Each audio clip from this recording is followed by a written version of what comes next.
Happy Saturday. It's Lisa with a love note for January 9th, 2001. My guides have decided they're funny. And they told me today that from now on, Saturdays were basically going to be like TMI day. The day where I share the incredibly real human, super 3D parts of myself and my experience with spirituality that I would probably rather keep in a box somewhere and not share. So apparently Saturdays are now about embarrassment, and really no better way to start that than a little experience today with a bare ass for the embarrassment.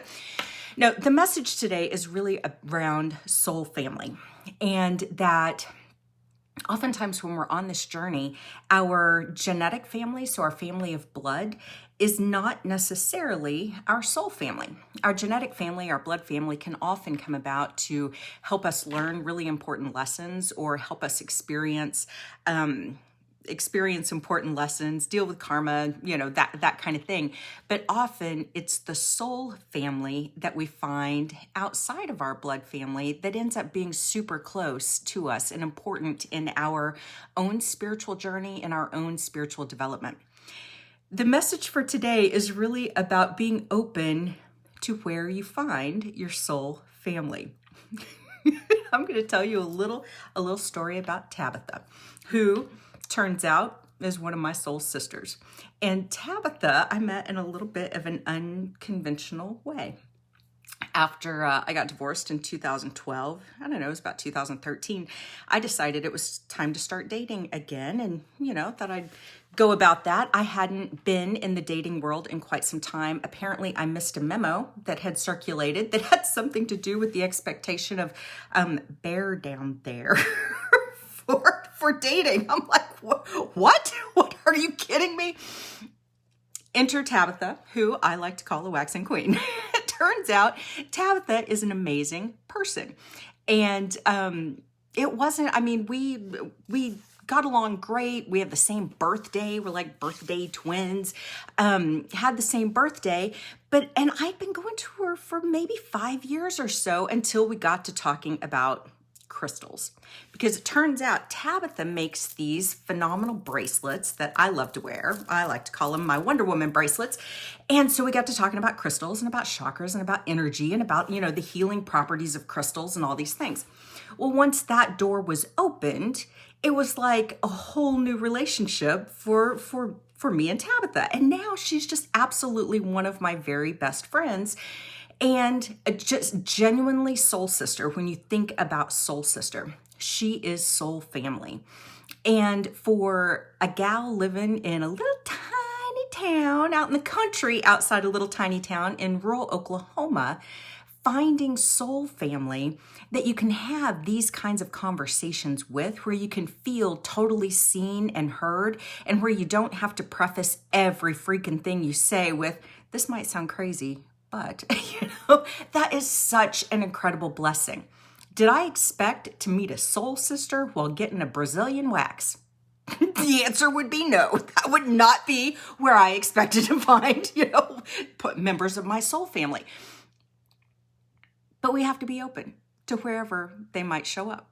You never know where you might encounter someone that just energetically, you just feel incredibly comfortable in their presence. You feel like you can talk about anything. You feel like you're not being judged. Maybe you feel like even though you just met, you've known them for like lifetimes or eons or whatever, where they just feel like a little bit of home that you didn't even know you were missing.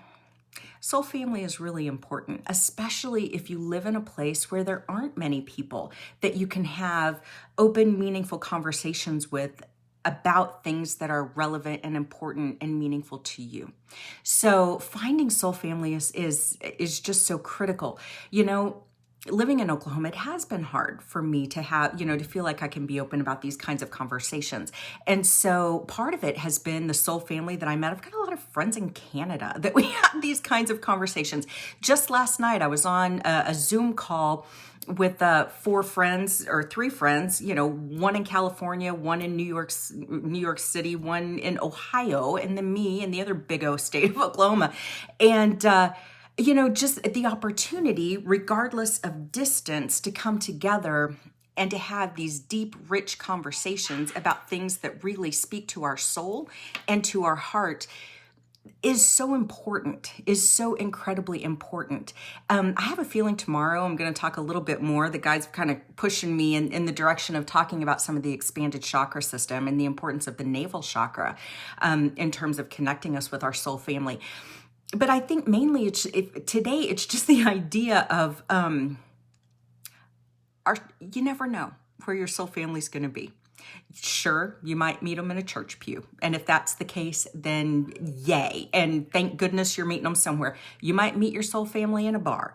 It might be in the grocery store. It might be at the beauty salon, or while getting a massage, or, taking a run or a jog, or out off-roading in your Jeep, or whatever. But the point is to be open to that sense that you do feel safe and seen and heard and understood and comfortable and real with people who see beyond and can actually see into your soul in the most positive sort of way. For me, I've met quite a few soul family members, over the years. One, a gal from New York that I met in Egypt, of all places. Nicole, I love you. I can't wait to see you again. Another that I met randomly having a beer in a bar in Muskogee. Who would have guessed it? And another that apparently on the waxing table. That's where I met her. But just be open to wherever your soul family might be. And then when you find people that feel like soul family to you, man, hold on to them. Treasure them for all they're worth, because they matter. The soul family brings a richness into your life. Blood family is beautiful and wonderful, and I so love mine and appreciate my blood, my genetic family so much, both for the lessons during some of the trying times and for the incredible love and support all the time.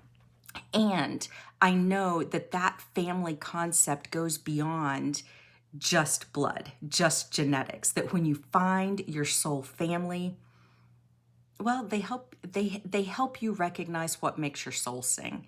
And sometimes it's the interactions with other people that are the very thing that do make your soul sing. So when you find them, treasure them, know that you are all here at this time to help each other through this journey of life, to help each other grow, to expand your horizons, to really see into the truth of who you are, your possibilities, your capabilities, to prop each other up, to fluff each other's wings, however you want to look at it.